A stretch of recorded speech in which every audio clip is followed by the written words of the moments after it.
I'm Kevin Davis, and this is the Catholic Family Podcast. Thank you so very much for joining us and for joining me and Nicholas Wansbutter.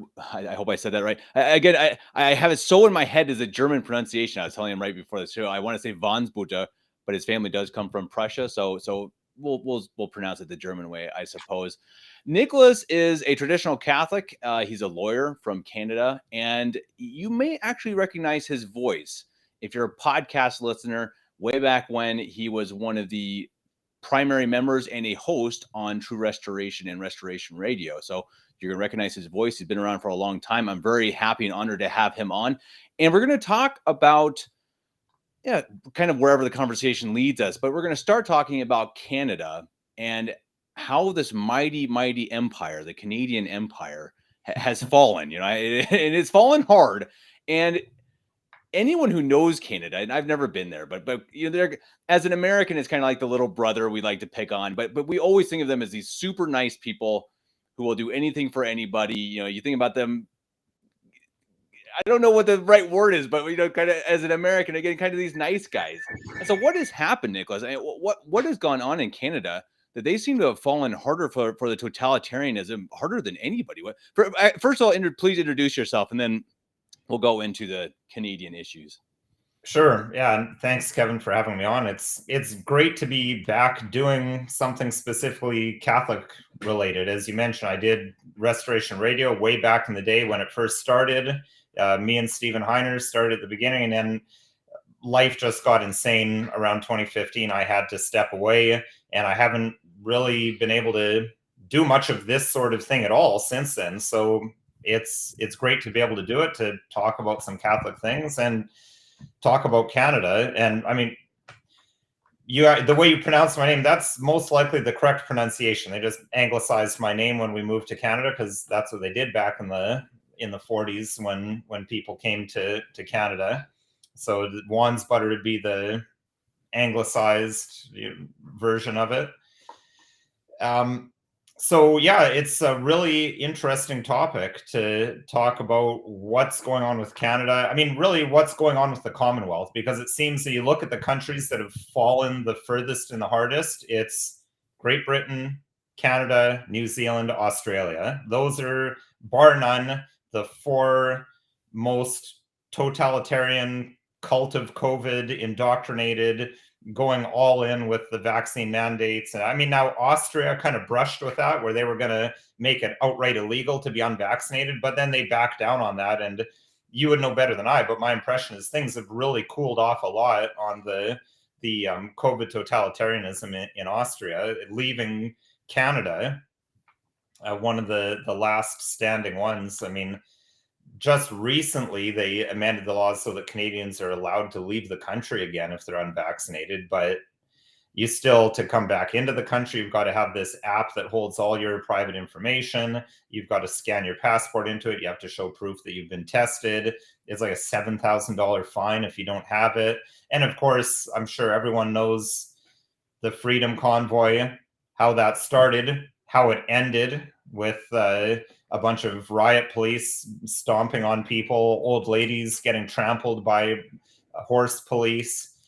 And a declaration of emergency. Basically, the War Measures Act is what it used to be called. Now it's called the Emergencies Act. I mean, our government essentially declared martial law for about 2 weeks until the Senate.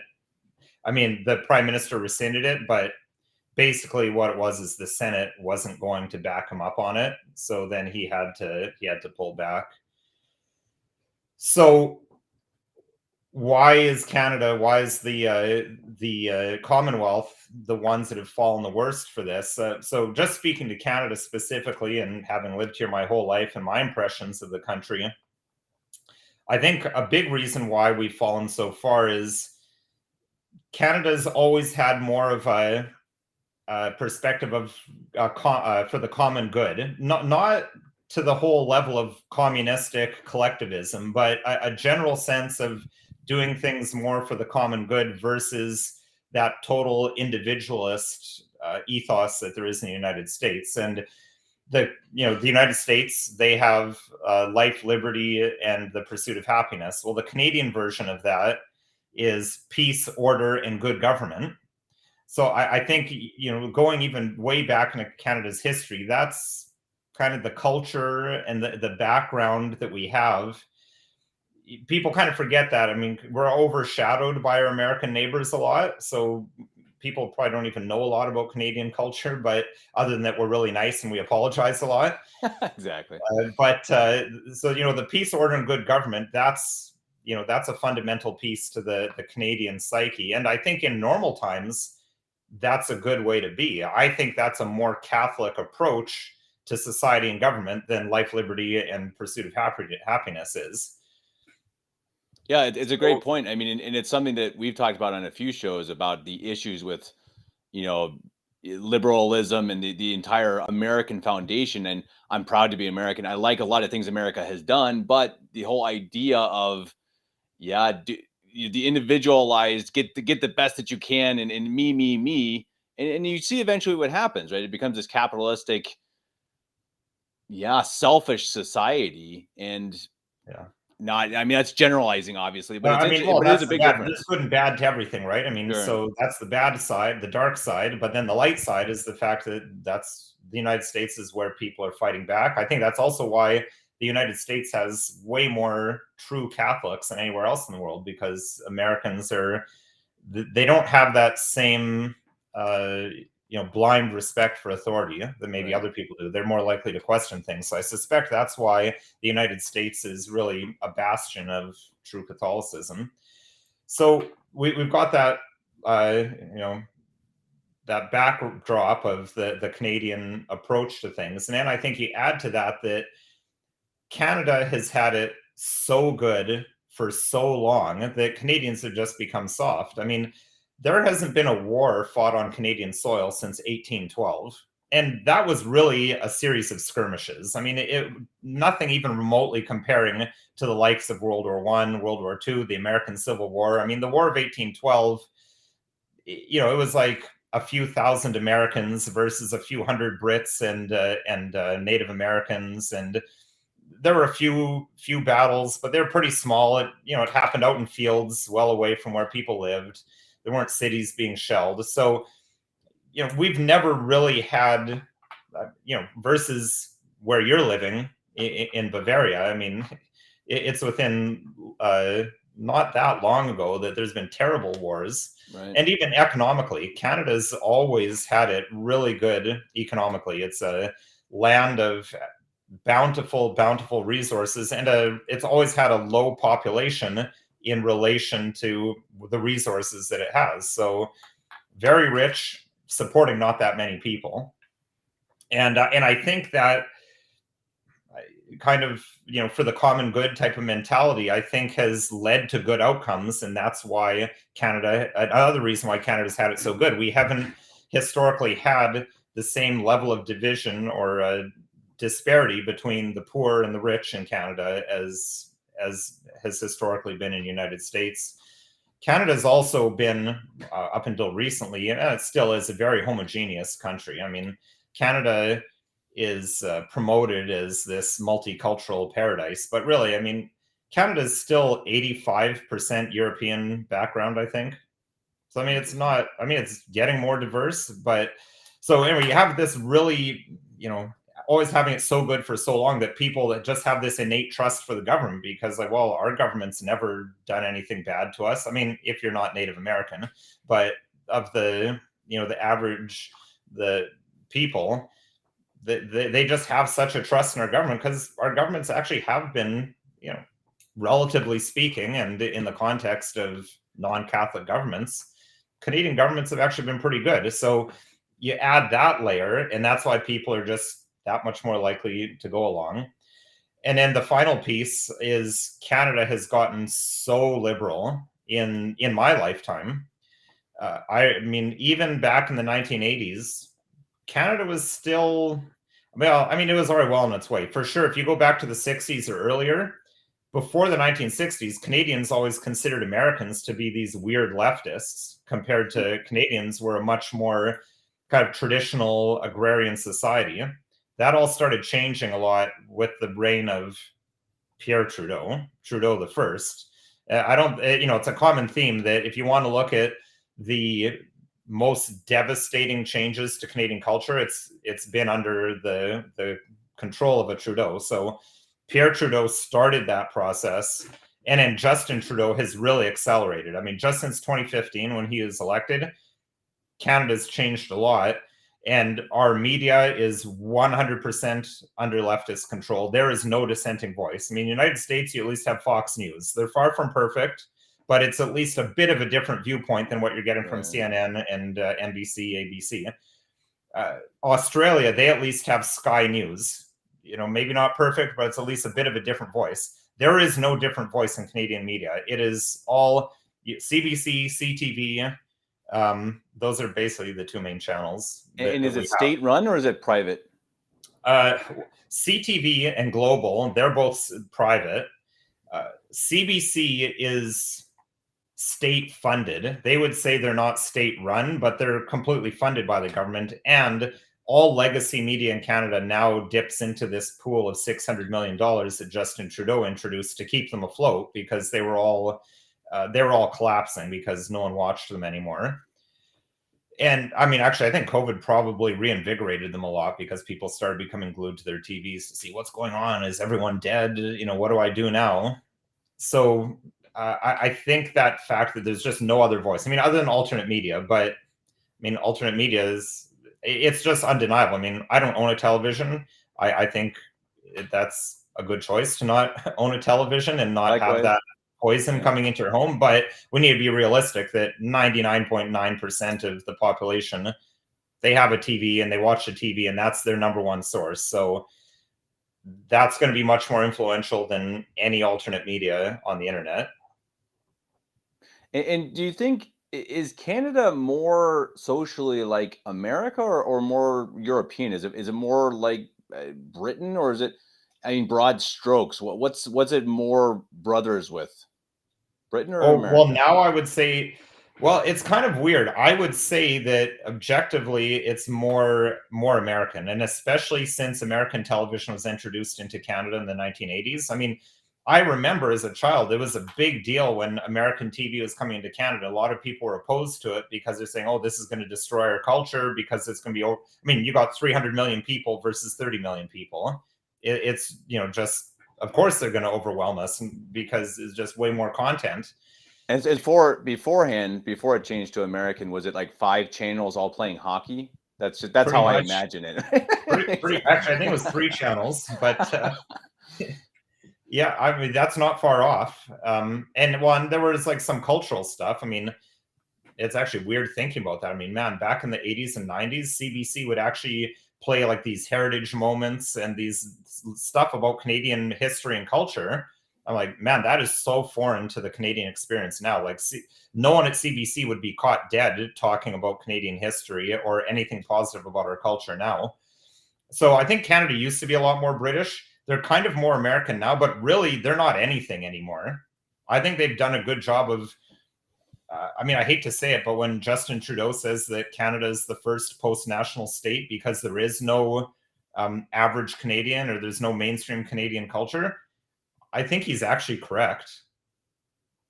And does that stem from, it's got to stem from education, right? I mean, that's where I always go back to. It's like, I mean, if they're going to actually do this and change society, it has to start with schooling.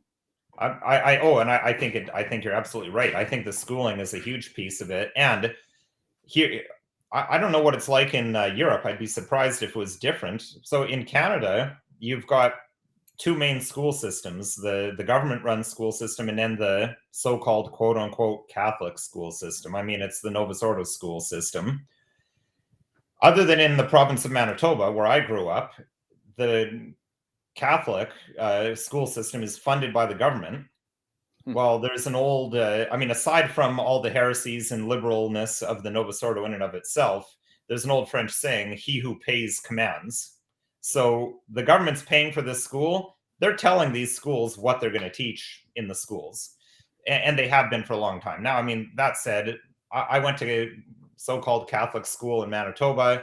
I was educated by Jesuits. I mean, it was as liberal as you can get. I mean, being educated by Jesuits, that's why I'm never scandalized when Bergoglio does stuff, because I'm just like, well, that's exactly what I was being taught in high school by the Jesuits. So this is no surprise to me whatsoever. He's just a Jesuit. That's what Crazy. they believe. So I think that is a big piece. I mean, I think that's another reason why the United States hasn't fallen as hard as Canada is because Canada was mostly Catholics and Anglicans. Hmm. And so, and I mean, those two sects, well, the Catholic Church wasn't a sect, the Novus Ordo sect, like those have fallen so hard. I think that's another reason why Canada's fallen so hard because you've got all these Novus Ordo people who just go along with things. But I think they're different kind of Novus Ordo than European because Europe, yeah, they're all Novus Ordo, but there's still also their nationality as well. I mean, it's all very, it Right. all gets very kind of confused in Canada because they've been working really hard, I think, in destroying a national identity. I mean, I even remember growing up, I didn't even really know, did Canada have a national identity or what was our national identity, just based on what I was taught in school and just the way things were. It's tough, and it's similar here, and that they really tried to expunge it. I mean, they tried to really, whip themselves over World War II and the Nazis and whatnot. And which, I mean, yeah, bad things happened. Agreed. Really terrible. Come on, it was 80 years ago. Knock it off. This wasn't any of us. It wasn't even our grandparents some of the time. So it gets a little bit silly. And really, it does, to me, seem like it is absolutely a plan. They are trying to rid countries of their national pride. And you got to wonder why. I mean, this is one of the first steps of communism, too, right? And that's really what they really wanted to get rid of that idea of pride in anything other than society, I suppose. Whatever you want to call Well, I communist think rule, that's how you get dependence on the state, right? I mean, that's right? why the communists do it. The only reason the Soviets backed off on that is because that was the only way they could beat the Germans. Is they needed something. People weren't going to fight to the death against the invading Germans for Bolshevism, so they had to Right. let them have Holy Mother Russia again. And but I think, I mean, that's how you get control. I think, again, going back to why has Canada been so susceptible to all this COVID stuff, I think that's another piece of it is when people don't have a national identity, or I mean, it's just another way of disconnecting them. You break the family, you break the churches, you break all the connections, so then people just become dependent on the state because the state is the only thing that's really left. And I think that's why, it's so ironic. I mean, you're talking about the self-flagellation over Nazism. Well, our self-flagellation is over colonialism and especially the residential schools. That's a big one. I mean, there were bad things that happened to those schools. I know Indigenous people who had good experiences in residential schools, but they're not allowed to talk about it. Like they'll straight up say, like, "You never heard this from me," because I would be totally ostracized. I'd be considered a traitor by my people if Wow. this were known. But I mean, there were definitely bad stuff. I mean, schools were pretty tough back then. But I mean, although the residential schools, what makes it really bad is it was the concerted eradication of culture. And now we're seeing the same thing happening in government schools, only now the culture they're eradicating is the Canadian or whatever other culture people had. Yeah, it's sad to see. I mean, and is it something? I mean, I guess the next question is, I mean, how do you, I mean, how do you live in it and how do you try to thrive in it? You've got kids, obviously. And so I'm sure you're trying to, teach them well and teach them about true Canadian culture and be proud of your country. And that's got to be pretty tough when all the time you're just hearing how bad you are and how you're the scourge of mankind and Yeah. everything you do is wrong. It's pretty tough. Yeah, it is. Well, and I mean, they try to make it as challenging as possible in all ways to raise a family, and I'm sure it's not much different. Well, it's probably even worse in Germany. I mean, it's illegal to homeschool in Germany. I mean, in Canada, that's at least one big advantage we have, and I think that's a huge piece to how do you Mhm. raise a family in Canada. Take advantage of the fact that homeschooling is completely legal here. In the province I live in, Ontario, there's actually no rules or laws at all about homeschooling. You can just do it. I don't have to tell anyone I'm doing it. I don't have to Wow. register. I don't have to do any curriculum. We can do what we want. Now, our two oldest children are actually in Queen of All Saints Academy, run by the Sisters of Thomas Aquinas in Florida. Hmm. So, I mean, that's fantastic too. It's not cheap and it involves a lot of screen time, but it's a really good education. But I mean, homeschooling, I think, is absolutely key.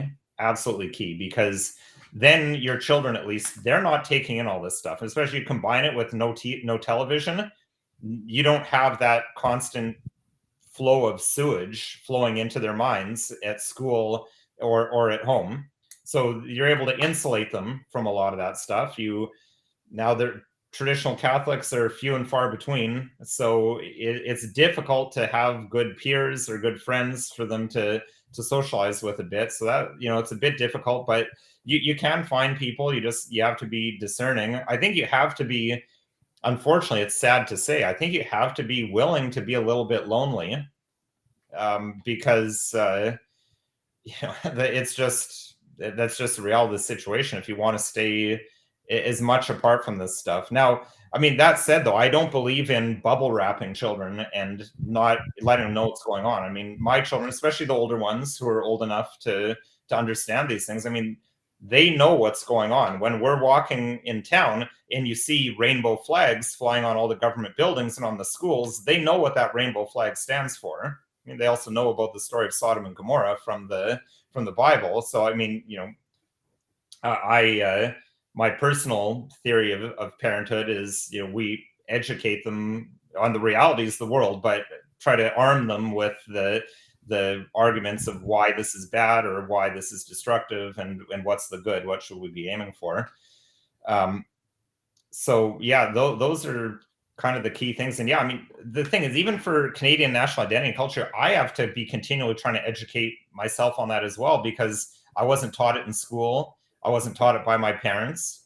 So I don't even know that I have a true Canadian identity, because it's kind of from books. It's a little bit artificial, but it's kind of the best you can do. We're fortunate to have some good friends from church, some who are kind of in the same line with us, because as Canadians, it's especially difficult because in the English speaking world, Americans are so dominant in all forms of culture, and that includes in Catholicism. So traditional Catholics tend to gravitate towards American ideas. So finding a traditional Catholic who's a monarchist is difficult, Sure. So, I mean, fortunately, we have some friends that are. So, we do I'm a stuff. monarchist. Right, but I mean, a lot of Canadians are like, oh well, the Queen's a Mason and she's a Protestant, so I'm not a monarchist. I'm like, well, what? Like, as if any of our Democratic leaders are Catholics? Like, what kind of art? Like, if people would hold Democratic leaders to the same standards they hold monarchs to, they would all be monarchists. But I don't know. It's weird. I don't understand why people seem to hold Democratic leaders to a way lower standard. That's a really good question, and that's something that even I grew up homeschooled in a very conservative family, but I still somehow really had this idea of almost worshiping democracy. Worshiping is too strong, but really like thinking that is the peak level of government. And I mean, and I think that's kind of an Americanism. It's kind of this idea of, we do everything the best. Come on, we're America. And to some point, that's good. I like that pride that Americans have. But there's also a point where it's like, okay, make sure you have pride in the right things. It's like, it's got to be true pride. It's got to have something that's actually good. And you're totally right. I mean, democracy, and it's something I talked about on the show quite a few times. That I think it's so ridiculous that people act like it is the way. And it's like, look at the last few elections. Look at France. Look at the French democratic election. Are you serious? Look at Biden versus Trump. I mean, really? We have two 80-year-old men running for president? Yeah. I mean, look anywhere in history. I mean, Sure. you go through history. I mean, democracy's never worked. Right. Like, I don't even know why anyone can ever say. I mean, you'll have periods where it's fairly stable. I mean, Right. but I mean, even Canada, in its stability, most of the time it was still a constitutional monarchy. I mean, technically it still is, but probably since World War II, the monarch exercises no power whatsoever. They're a complete figurehead. But prior to that, you still had, that aspect of monarchy. But I mean, if you just look historically, monarchies have lasted way longer, been way more stable, and more conducive to just private property and the people being prosperous. Now, again, I think that comes back to the American thing and their dominance in the English-speaking world, especially. Because any of the homeschooling books you get, I mean, I've reviewed them. They're all very heavily slanted in favor of Americanism and, frankly, liberal ideals, because they're all written in the 50s. So now, I mean, a lot of people aren't going to be able to do this. I actually wrote a medieval history textbook for my children to study because I couldn't tolerate any of the textbooks I found. Right. I was like, no, we need something something better. So I made one for them to study, but I wish I had more time. I really wish I could do a civics textbook for them to study because I think that's, to help them understand and the different forms of government and Totally. why democracy isn't actually that good. But I mean, I'm trying to work my way through as it happens. Hans Hermann Hoppe's Democracy, the God That Failed. Okay. So it's a very interesting book. I mean, now it's from a libertarian perspective and definitely a non-Catholic perspective, so it needs to be taken with a grain of salt. But it's funny because he's actually not a monarchist, and he keeps on saying, like, I don't want to defend monarchy, but the facts are the facts. I can't deny this. And he looks a lot at the Austro-Hungarian Empire, which is something that is totally forgotten by most people. I mean, the average person probably doesn't even know that it existed, let alone that 100 that years was ago. that was a Catholic confessional state monarchy that was still around up until 1918 is when it Right. finally came to an end. But he actually looks a lot at that, and it's really I mean, I wish I could find a good English language book just about the history of the Austro-Hungarian Empire to educate myself more about it. But just from Democracy, the God That Failed, what he's talking about is so vibrant for culture, arts, science, and and fairly prosperous. But it was destroyed by World War I. I think that was one of the chief goals of 100%. World War I was to wipe out the Austro-Hungarian Empire and 100%. any last vestiges of Christendom. Yep. I totally agree. And he had recently vetoed the election, and Pius X had come in. I think there were a lot of reasons why they were really, really eager to get rid of that emperor and great Catholic emperor. You're totally right. And it's a really an incredible thing, like you say, that maybe it's because monarchs are more easy to hold to account because they're one person, or maybe because you didn't elect them. But as you say, it's like there's this weird thing with democracy that it's like, you know, look what Biden has done to America. I mean, come on, there's no hiding it. The guy has Right. run the country into the ground in a year. No one Mhm. even denies it anymore. But no one even, I mean, it's like no one really does anything about it. They're just kind of like, oh, well, we elected him. So, yeah, bummer. It's like, Well, really? I mean, I think that's why democracy is such a great tool of totalitarians, because it gives people this mirage that they actually have control. I mean, Exactly. Mark Twain has a great quote: "If voting actually made a difference, they wouldn't allow us to do it." Too I true. mean, I like really. I mean, yes, people can go put an X next to someone's name and put it in the ballot box. I mean, I'm not even talking about vote rigging. You still don't really choose because at the end of the day, you're being given the options of Donald Trump and Joe Biden as your two choices. That's So exactly right. it's not like you have a real choice. Like that's your choice has already been so narrowed by elites and other people behind the scenes that by the time you get to the ballot box, it's their guy or their guy B. Like, Totally. And it I happened mean, again in people try to France. take I just talked to this guy in France, and he was saying the exact same thing, that the people hated Macron. I mean, like really, like everyone was this guy is gone. We're never going to reelect him. And then the elites ran Le Pen against him, and then they pretty much apparently had no choice. I don't understand the whole story about it, but the same issue. yeah. It's just Well, this fake choice. Yeah. Same in Canada. I mean, Pierre Trudeau was the most hated prime minister in Canadian history up until his son. And I mean, and he was prime minister for like 12 years. And then Justin Trudeau, absolutely despised by most people. I mean, if you just judging by the number of like F Trudeau flags and bumper stickers that you see, and like anyone you talk to, no one will admit to liking him. Yet he's won 3 consecutive elections. But I mean, like, look who he's running against. I mean, look at the options, and even if there are better options, the media will they'll find ways to destroy them, so that people they don't really have a choice. So it's like that mirage. So people, they'll be more tolerant of these terrible things because, oh, we chose him. They didn't really, but they chose them, and they think, well, there's always 2025, or that's what Canadians are looking forward to, right? That's our next election. Well, there's 2025. Whereas I guess if it's a monarch, he's there till he dies. So and I think that goes back to why monarchy is a better form of government, because they actually have to be more honest, because they know they can't go as far, they can't get away with as much as elected governments can get away with, because people's breaking point will be a lot sooner, and they'll get overthrown if they're or have serious social disruption. Now, I mean, no government, I just would add the caveat that no government is going to really work unless the Catholic faith is strong and that government is linked to the Catholic faith. So it's not like having someone with a crown is going to be some panacea if that person is still an atheist, leftist, globalist, like everyone we have, right? So, I mean, Queen Elizabeth II, I have no issue swearing allegiance to her as my lawful monarch, but I don't say that if all of a sudden she took over complete control of Canada, that things are going to turn around. I mean, the nobility, unfortunately, the aristocracy and the royals everywhere, as far as I know, they've all been sucked into this same wrong thinking, and I think it all comes back to the church, right? I thought Prince Charles was a pretty stand-up guy.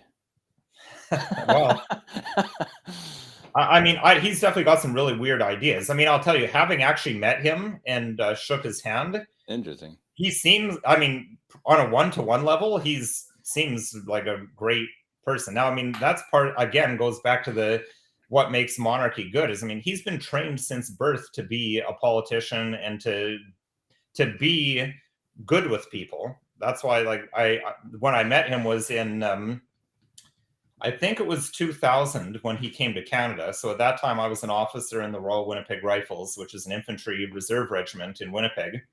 And the colonel-in-chief of that regiment, or is Prince Charles.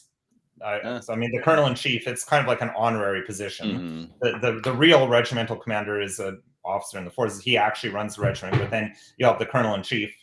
And so what they did is when Prince Charles came to Canada, they sent representatives from each of the regiments that he was the colonel-in-chief of. So I got chosen. Cool. Well, I think I got chosen because no one else wanted to go to Ottawa. But even back then, I was still Novus Ordo back then, but I was already kind of known as the guy who was into history and into the monarchy and all that. So I got sent. I think I was a second lieutenant at the time. So I remember being super, super nervous to meet him. You know, we're standing in this building and then his private plane comes and he's coming off really nervous. But within 5 seconds of him being in the room, everyone was just completely at ease. He talked to each of us for a few seconds. I remember he talked to me, just asked me, I mean, he knew I was a reserve officer. So he's like, oh, so you're in university. What are you studying? And, well, I'm going to be going to law school. And so, on a personal level, very good to deal with. But I mean, he definitely has some strange ideas. Strange wife too, right? But no, well, he doesn't. Well, I would argue he doesn't have a wife because, I mean, he has a bound concubine who he's living in sin with. Yeah, okay, fair enough. I mean, that just shows how far the monarchy's fallen, right? Because was it King Edward VII had to abdicate because he wanted to marry, he wanted to simulate marriage with a divorcee. But now in whenever it was that he and Camilla Parker Bowles hooked up, I mean, by that point, no, it's okay. He can still be the king. Right. It's too bad. It'd probably be better on many levels. Not that Prince William is perfect, but it'd probably be better for everyone if Prince Charles were to abdicate his position on the line of succession and Prince William were just to become king when Queen Elizabeth passes. I really have to at least respect their their formality, and how I mean, she seems to dress very nicely and very modestly, generally, at least from what I've seen. And that's, I mean, in this world, you take the little wins that you can get, right? Yeah, I mean, that's the thing. In the context of how things are in this world, I think Prince William and the Duchess of Cambridge that's about as good as you're going to get in the 21st century. I mean, humanly speaking, right? I mean, it would be wonderful if there were to be some aristocrat or royal somewhere who discovered the true faith, and we got to see some, with great pomp and circumstance, them being conditionally confirmed by, like Bishop Maguire or Bishop Piveronis or Bishop Sanborn or totally. Bishop Stivers or someone, but in reality, that chance of that happening are pretty low. Apparently, there is the head royal in Luxembourg. I think he's a duke, maybe, is a very devout conservative Catholic. So if anywhere it's going to happen, it could be Luxembourg. Yeah, Luxembourg is a Grand Duchy, so yeah, it should be a Grand Duke. Now, one of the claimants to the French throne is a traditional Catholic. I think he may even be a sedevacantist. Wow. I'm forgetting which branch he is, but it's not the branch with the strongest claim. But I mean, it's highly unlikely that France will revert to a monarchy anytime soon. But I'm trying to remember which branch of it is. I off the top of my head, I can't remember. I know Louis X is kind of the main claimant to the throne. He's that's not him. It's another one. I think the one I'm thinking of, I can't remember his name. I think he actually attended the SSPX consecrations in 1988. Interesting. Okay.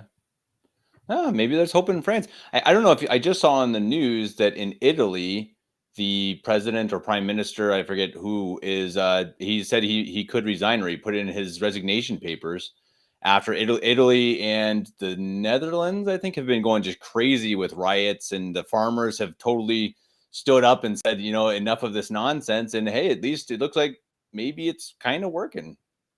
Yeah, I've been following a little. I mean, there's complete blackout in mainstream media in Canada. No one would even know that anything's happening in the Netherlands. But yeah, I've seen a number of videos. I mean, the crazy thing is these globalists, they just double down when they see stuff like that happen, though, because as I understand it, the reason for all the riots and that in the Netherlands is because the government has imposed some 30% reduction in nitrogen based fertilizer, right, whatever emissions. So, I mean, personally, I would prefer if all farming were organic. I eat all organic. I'd like to see more organic farming rather than pumping chemicals into our soil and destroying our environment. But you can't just say, okay, you're stopping 30% of that right now, because what you're essentially saying is 30% of agriculture gone. Right. So you can see why the farmers they've had enough. I mean, it's literally life or death for them at this point. I mean, most of them, it's like, well, I'm not going to be able to feed my family anymore, so it's do or die. But then in Canada, they just announced they're going to do the same thing here. Really? So it's not like the Canadian government is seeing that and thinking, maybe we better go a little easier. They're like, no, we're just going to do that too. Now, I mean, that said, Canada's actually a fair bit of the way down that road. I was just, my dad actually, he's retired, but he used to work for a big agriculture company, a big like multinational agriculture company, but he was based in Canada, obviously. And a huge part of their operations are in Canada. So he said that Canadians have already been reducing that, and we use way less fertilizer in Canada than in Europe. So this is going to be a much heavier hit to European farmers than it will be to Canadian farmers. But nevertheless, I think there is concern that the Canadian government is just so ideological that they don't care about practical consequences. It's the same here. They proved that with all the COVID stuff. Like they do not care. They've got their ideology and they're doing it regardless of what happens. It's like the electric cars here. They're like, we're gonna get rid of all diesel cars by 2030, and we're gonna put up an all electric grid. And then it comes out early this year that actually we have an energy crisis. We have such an energy problem. We may not be able to heat this winter. Right. And still, these are the same people saying we can't heat this winter, but we're going to have an entire electrical grid for our electric cars. I mean, these people are not. Germany doing the same thing? Because in Canada, they're talking about making, I think 2035, they're saying you can no longer purchase a gas or diesel fueled motor vehicle as of 2035. I don't remember the year, but they are certainly heading that direction. And diesel especially is becoming a no-no. I think maybe 2035. That sounds right. But they have they're setting these rules and they have no plan for infrastructure or anything. They're just like, yep, no more of these cars. We're going to go electric. It's like, are you that dumb? Electric has to be powered somehow, right? Right. I don't think they think this. Well, that's the whole thing. It's all about carbon emissions. Well, how are you going to make the electricity? Right. Especially when you're turning off, when you're virtue signaling over Ukraine to the point of Russia turning off all your natural gas and you're starting to burn coal again. Well, guess what? Coal burns dirtier than a diesel car does. Exactly.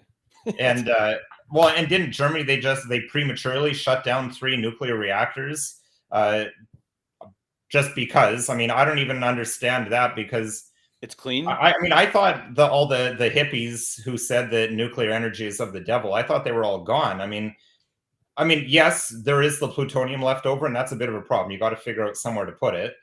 But other than that, like, there's no emissions at all from nuclear reactors. So wouldn't that be, if you're really serious about green energy, wouldn't that actually be the best solution? Because they can produce way more electricity than anything else. I mean, solar, wind, like, forget it. Those things are Right. like, Exactly.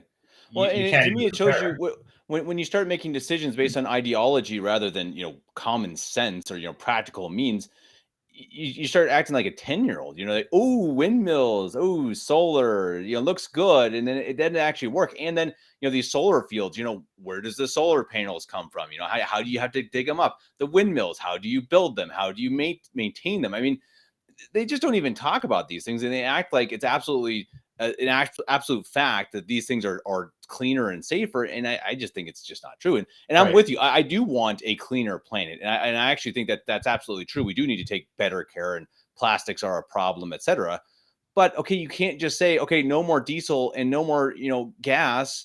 We're going to go to electric grid, and we may not have power this winter. Right. Yeah. Legitimately, I'm not just making that up, but we may not have power. We have a wood stove, thank goodness.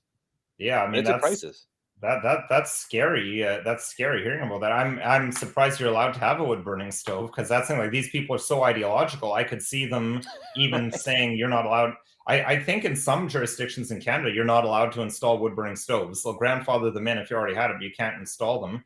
Crazy. But again, I think this comes back to the whole democracy thing of, people think, well, this is totally insane, but if we just hold out until the next election, we can elect someone else and they'll reverse these policies without consideration to how much damage is already done by then, and the fact that it seems that in all of our elections, Germany is probably the same as Canada, but it's like, we might as well just have one party. I mean, the difference in platform and positions between the parties who actually hold seats in the Canadian Parliament is so insignificant that it might as well be a one-party state. Like, the difference between the Conservative Party of Canada and the Liberal Party of Canada is so small that it doesn't really matter.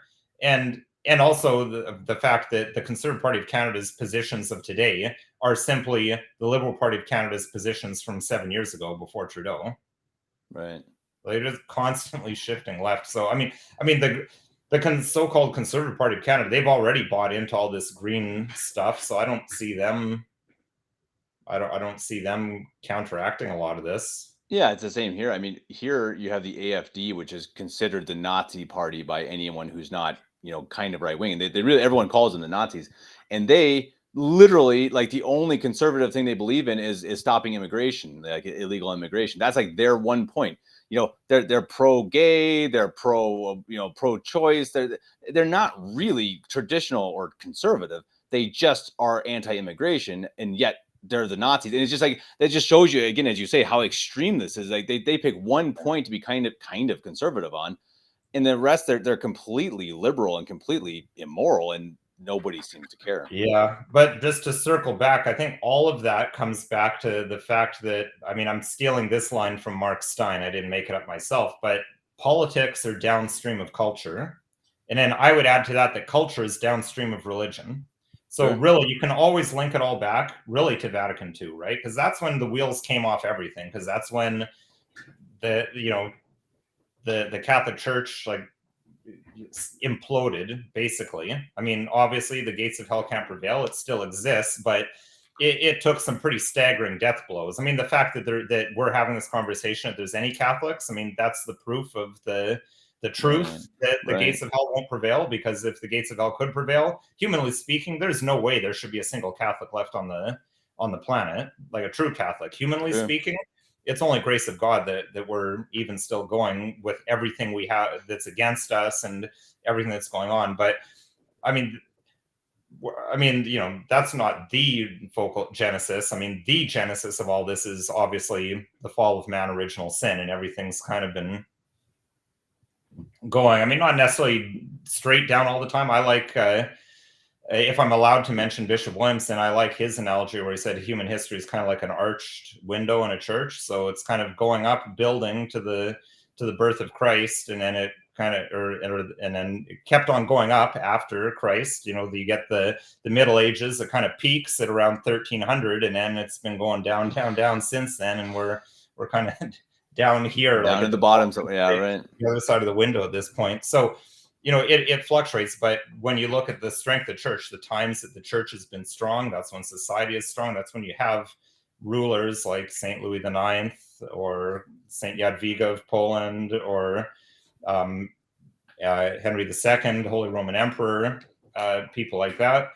And then you get rulers like Angela Merkel. I guess she's not the chancellor anymore, but people like her, people like Boris Johnson, people like Joe Biden, people like Justin Trudeau.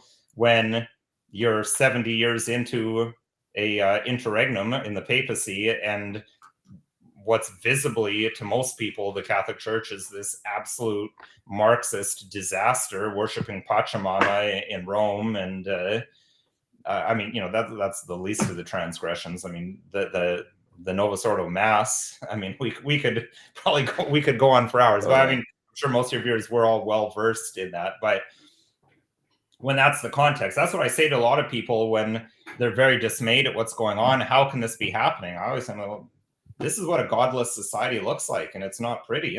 I would actually be more scared if, given the state of the Catholic Church, society was still in a good shape, because then I'd be wondering, well, do we really need the Catholic Church? Like, sure. Versus this is actually a reinforcement of the necessity of the Catholic faith, is what a disaster everything's becoming when the Catholic faith isn't informing any of these leaders or anything in society, any of our culture. Right. And so, I mean, I know you got to run here in a minute. So what do you think?